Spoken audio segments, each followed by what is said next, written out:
왜냐면 만약에 현대에서 이런 거 없다 그러면은 박살나잖아. 난리 나죠. 뭐 하자는 거냐. 겨울철에 뭐 전기차 뭐 쳐다만 보고 있으라는 얘기냐. 개념이 없다. 이러니 흉기지 할 텐데. 그렇죠. 요새 충격 막 그러면서. 맨날 이제 현대 어쩌나 그 많잖아요. 오늘 또 올라왔던데 기사 그런 거. 뭐라고요? 네? 비아디 이제 들어와서 현대 네. 어쩌나. 그러니까요. 현대 어쩌냐? 네. 이제 비아디 싸게 들어왔다. 현대 어쩌나 이건데. 아토3는 그냥 싼 차예요, 싼 차. 원래도 싼 차입니다. 싼 차예요. 일본 시장에서 비싸게 판매를 했었던 건 여러분들이 간단하게 생각하시면 돼요. 일본 시장이 우스운 게 아니라 일본에는 전기차가 다양하진 않아요. 경쟁 상대가 사실 없다고 이게 봐야죠. 문제예요. 경쟁 상대가 있느냐 없느냐가 시장 가격을 결정하는 거지. 그 시장을 우습게 보고 뭐 가격을 낮추면 그 시장을 무서워하고가 아니에요. 우리 상품과 경쟁할 수 있는 어떤 모델들이 있느냐 혹은 없느냐에 따라서 그 가격 정책은 굉장히 크게 차이가 납니다. 그렇죠. 그러니까 사실 되게 거꾸로 말씀들을 많이 하시는 거예요. 제 생각에는 비아디가 싸게 들어왔으니까 현대 기아가 긴장을 해야 될 게 아니고 현대모터스 그룹에서 EV3라고 하는 동가격대에 아주 걸출한 전기차가 있기 때문에 비아디가 그렇게 가격 책정을 할 수밖에 없는 거죠. 비아디가 긴장하고 들어온 거예요. 아니 8%의 관세가 있는데 이 관세를 비아디 중국 본사에서 다 부담을 하겠다고 해가지고 들어온 가격이에요, 그게. 또 어떤 사람은 그래요. 정의선 회장님도 신년사로 위기입니다, 경계해야 됩니다 라고 말씀을 하셨다. 이건 어떻게 된 거냐. 글로벌 대기업 수장 중에서 신년사에 그런 얘기 안 하는 수장이 어딨어. 그러니까 그거는 다 당연히, 위기래. 스티브 잡스도 애플 끌고 나갈 때 이러면 애플 죽는다, 다 위기다. 아니 얼마 전에 그 일론 머스크도 우리 지금 이 FSD를 위한 AI 자율주행 데이터가 다 소진돼서 더 이제 어떻게 해야 될지 우리가 위기다. 아니 테슬라 뭐 일론 머스크가 우리가 무덤을 판 거 아니냐, 테슬라 사이버 트럭으로. 이런 얘기들 많이 해요. 그러니까요. 원래 CEO들 또 이렇게 그룹의 총수들은 위기감을 통해서 경쟁력을 확보하고 혁신을 해야 되는 동기부여를 해야 된다고. 그렇죠. 그래야 이제 우리 연구원들이나 직원들이 좀 위기의식을 갖고 좀 더 이렇게 채찍질하면서 열심히 할 거 아닙니까? 삼성을 세계 최고 기업으로 만들었던 고 이건희 회장님이 늘 입에 달고 사셨던 게 이러면 다 죽는다야. 맞아요. 우리 이제 큰일 난다. 그래서 그 프랑크푸르트로 독일로 다 불러들여가지고 맞아요. 마누라 자식 빼고 다 바꿔라. 오직했으면은 셀룰러폰 경쟁력 없으니까 그 몇백억 원어치를 쌓아놓고 다 불살을 찌르고 그러셨단 말이에요. 이 위기 의식은 그냥 모든 CEO들의 그냥 정신적인 디폴트 값이다. 그렇죠. 저는 그때 그 일화에서 거기서 바로 그 얘기 나오거든요. 이건희 회장님께서 그 얘기를 하셨어요. 그렇게 바꾸는데 빨리 바뀔 수 있는 사람은 빨리 바뀌어서 선진적으로 바뀌어서 회사에 이바지를 해라. 그렇지. 근데 이게 태생적으로 안 되는 보수적인 사람이 있으니까 늦게 바뀌는 사람은 늦게 바뀌어라. 괜찮다. 그런데 앞서가는 사람 발목 잡지 마. 그렇지. 이 얘기를 하거든요. 개인의 특성은 다 있다. 인정한다.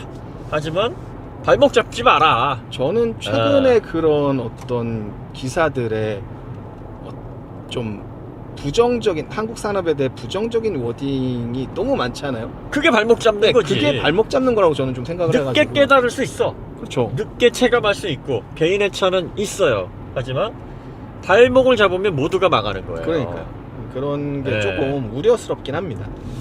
어떤 기업 총수가 신년사나 전략을 설명하면서 내부적으로 모여서 얘기할 때 잘 되고 있으니까 걱정하지 말라 그러나? 그런 사람 없어요. 그러면은 직원들이 그래? 잘 되고 있으면 월급이나 성과급이나 더 올려주시죠?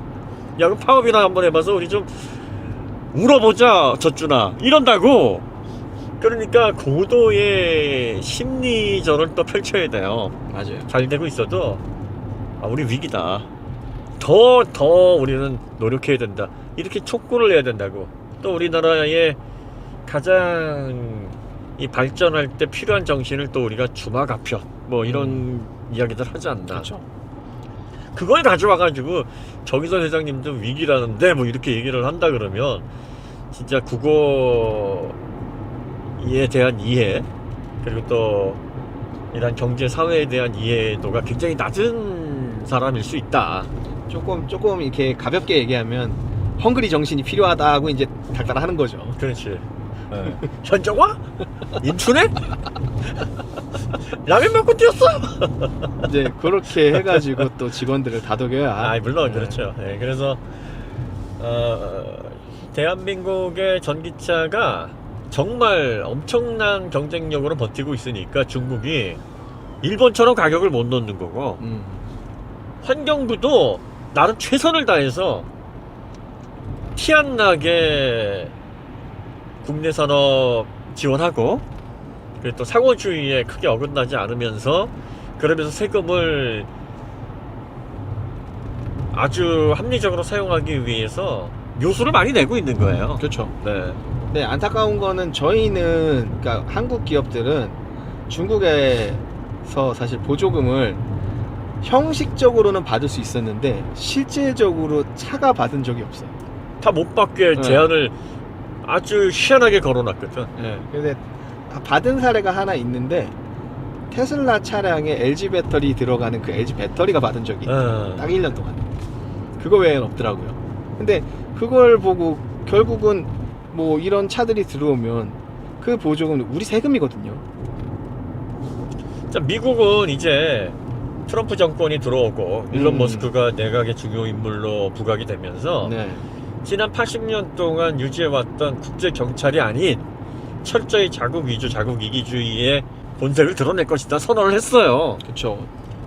그리고 앞으로 이제 산업 전환이 크게 일어나는 자동차 분야에서 지금 산업을 선점하지 않으면 50년, 100년이 불안해진다고. 이런 상황에서 공평을 논하고 또 뭐 차별 없이 해야 된다라는 걸 논하고 도대체 이런 사람들은 국적이 어디야? 하물며 지금 미국도 그러잖아요. 미국을 다시 위대하게 제조업을 다시 미국으로 가져오겠다. 그러니까요. 이런 얘기를 하고 있는데 아니 지구 1등인 미국이 그러고 있는데 우리가 뭐라고? 기술 우리가 뭐라고? 아니면 정말 어떻게 살아남을 수가 없고 자원도 안 나고 그렇죠. 예, 이 인구도 줄어들고 있는 이 판국에 공평하래. 아니 뭘 공평해. 공평하려면은 기술 순서대로 해가지고 잘하는 기업에게 더 주고 못하는 기업에게 제한하고 이게 진정한 의미에서 공평인데 이 사람들은 공평의 의미도 몰라. 그냥 잘하든 못하든 제조사면 무조건 다 주는 게 공평이라고 생각을 하는 거지. 얼마나 편협하고 얼마나 핵심을 관통하지 못하는 우쭐한 생각이냐고 이게. 과정의 평등과 결과의 평등을 헷갈려하는 사람이 맞는 것 같다. 그러니까 자꾸 결과의 평등을 만들려고 하면 어긋난다는 거죠. 좋은 얘기예요. 네. 순위를 매길 수밖에 없는 게 경쟁 사회니까. 네. 결과가 좋게 나온 기업은 결과적으로 그 결과에 따른 열매를 더 많이 거두는 거고, 그렇지 않은 기업은 덜 가져가거나 도태될 수밖에 없는데, 왜 결과까지도 공평하게 만들어야 공평한 사회다라고. 이건 공산주의 사회주의잖아. 심지어 네. 중국 업체들에 대해서 저희가 우려를 하는 이유는 그들은 과정도 공평하지 않아요. 그러니까 네. 과정도 공평하지 않아요. 정부에서 멱살 잡고 가고 있고 굴게 거는 왜 지적 안 하냐고. 그러니까 아니 보조금을 공평하게 줘야 된다 그러면 우리도 그러면 중국식으로 정부가 굴게 해야 된다고 주장을 해야지. 그리고 우리도 그냥 차만 만들어 제끼면 다 세금으로 보전해주고. 그러니까요. 기업이 도산할 것 같으면 공적 자금 쏟아붓고 네. 그리고 또 뭐 배터리 관련해 가지고 손해 나면 메꿔주고. 근데 그러면 다 욕할 거잖아요, 사실. 청경유착이라고 뭐 난리나지.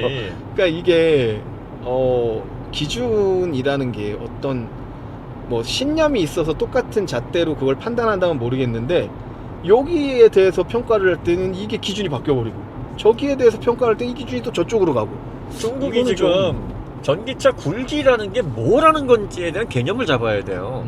어떤 나라든 민주주의 기반의 자본주의 사회를 구성하고 있는 나라들은 산업 육성을 위해서 정부가 지원은 하지만 그 산업을 멱살 잡고 공적 자금으로 끌고 가지는 않는다고. 심지어 뭔가 여기에 문제가 생겼을 때 그거를 국가가 보존해 주지도 않아요 원래. 근데 중국은 기업의 설립서부터 발전, 유지, 그리고 수익을 내는 전 과정에 개입을 하고 심지어는 가격을 낮춰서 반덤핑으로 전 세계의 경제 질서를 어지럽히고 공정한 경쟁을 깨버리는데 중국 정부가 아주 깊숙이 관여하고 있죠. 중심에서 지금 좌지우지 영향력을 행사하고 있는데, 아니 이거는 엄청나게 문제가 되는 거고 공평과는 거리가 먼, 진짜 말하자면은 공정한 경쟁을 깨는 가장 폭력적인 그런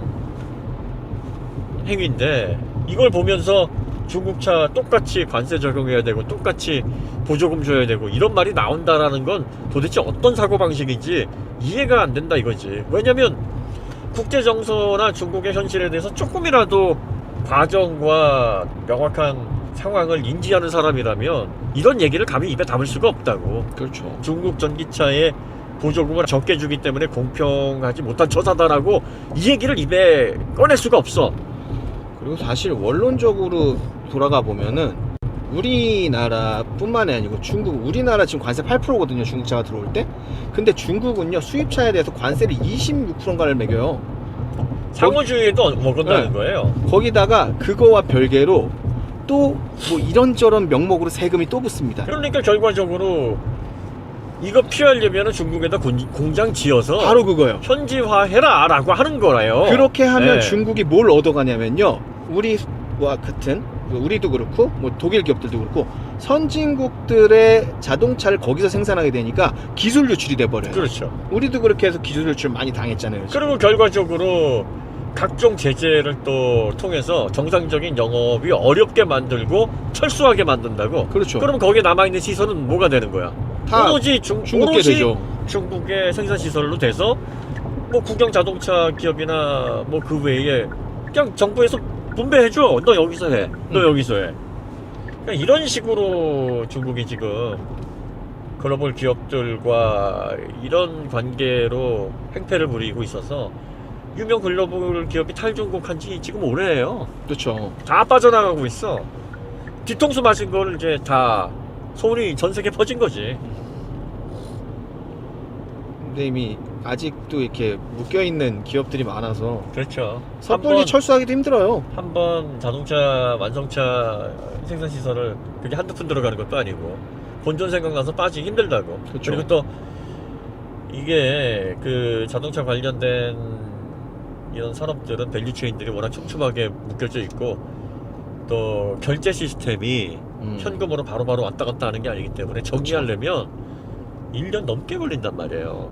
그러니까 이런 환경 내에서 얼마나 지금 중국 내에서 그래도 중국 시장이 크다라는 생각 때문에 발전을 위해 들어간 기업들이 고생을 하고 있느냐를 여러분들이 보셔야 되고, 이렇게 전세계 질서를 파괴하면서 굴기를 하는 중국 전기차에 오죽하면 유럽이 관세 칼을 뺐겠나. 근데 유럽도 참 딱한 게 관세 최대 47.2% 매긴다 이렇게 그냥 해놓고서 또 물밑 조율을 하고 있더라고.